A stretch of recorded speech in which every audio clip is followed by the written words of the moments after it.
Interview nummer 1 med Søren, også kendt som Monkey. Søren, børster du tænder om morgenen?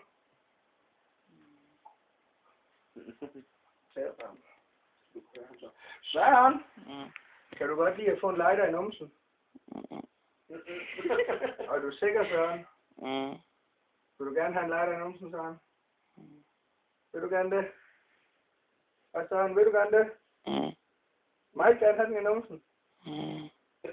Du kan bare godt lide at få den i numsen, ikke også, Søren? Du er nemlig rigtig fræk, ikke også, Monkey? Du er en rigtig lille bøskal, ikke også? Ikke også, Monkey? Hej, Søren. Søren, hvorfor er du?